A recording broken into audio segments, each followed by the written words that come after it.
आम आदमी पार्टी के राज्यसभा सांसद ने अडानी के गिरते हुए शेयरों को लेकर केंद्र की मोदी सरकार को कटघरे में खड़ा करते हुए कहा कि ये दोनों की मिलीभगत से हुआ है और आम जनता के पैसे को जानबूझकर डुबो दिया गया है। इस मामले की संसदीय बोर्ड कमेटी या फिर सिटिंग जज से होनी चाहिए। सुशील गुप्ता रोहतक जिले में आम आदमी पार्टी के जिला कार्यालय में एक पत्रकार वार्ता में बोल रहे थे। साथ ही उन्होंने कहा कि केजरीवाल पर भ्रष्टाचार के आरोप लगाने वाली ईडी अब कहां है, जब अडानी ने इतना बड़ा घोटाला कर दिया है। सुशील गुप्ता ने कहा कि अडानी के साथ मोदी सरकार की सीधी हिस्सेदारी है, न केवल संरक्षण। महज 8 साल में अडानी की संपत्ति 250 गुना कैसे बढ़ गई। उन्होंने कहा कि देश में एसबीआई और एलआईसी में आम लोगों का पैसा लगता है और उस पैसे को सरकार व अडानी ने मिली भगत कर डुबो दिया है। इस मामले की संसदीय बोर्ड कमेटी या किसी सिटिंग जज से जांच होनी चाहिए। साथ ही उन्होंने कहा कि अब ईडी कहां है जो अरविंद केजरीवाल पर भ्रष्टाचार के आरोप लगा रही है। ईडी को अडानी के ऊपर भी कार्रवाई करनी चाहिए। आम आदमी पार्टी लोगों को न्याय दिलवाने के लिए सड़कों पर भी उतरेगी। साथ ही उन्होंने कहा कि अब आम आदमी पार्टी हरियाणा में एक मजबूत संगठन तैयार करेगी।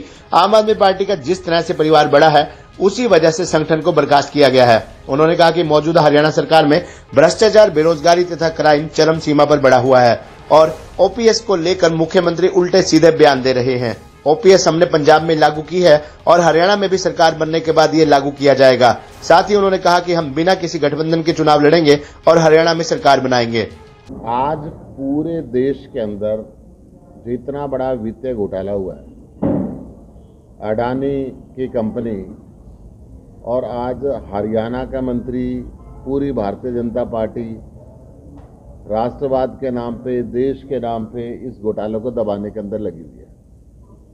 सीधा सीधा भारतीय जनता पार्टी के शीर्ष नेतृत्व इसके अंदर इन्वॉल्व है। 7,000 करोड़ रुपए पंजाब नेशनल बैंक के कर्ज ला दिया। 36,500 करोड़ रुपए एलआईसी से करा दिया। इसमें गरीब, महिला, मजदूर, आदिवासी सभी पैसे लगाते हैं। 21,000 करोड़ रुपए स्टेट बैंक ऑफ इंडिया के लगवा दिए। आज इन सब पे विश्वास करने वाले पे एक अनिश्चितता के बादल छाए हुए हैं कि हमारे पैसे का क्या होगा, हमारे भविष्य का क्या होगा।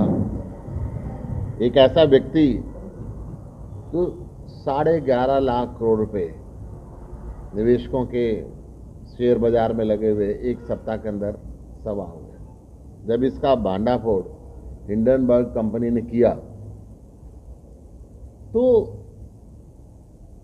बीजेपी के केंद्रीय मंत्री, हरियाणा के कृषि मंत्री ये कहते रहे भाई विदेशी क्या करेंगे। भाई मैं कह रहा हूं अगर विदेश कोई रिपोर्ट दे रहा है क्योंकि देश के प्रधानमंत्री के मित्र हैं, ये देश की एजेंसियां क्या कर रही है, सीबीआई क्या कर रही है, ईडी क्या कर रही है, इनकम टैक्स डिपार्टमेंट क्या कर रहा है, सेबी क्या कर रहा है। इतना बड़ा फ्रॉड हो रहा था, ओवर वैल्यू दिखाई जा रही थी।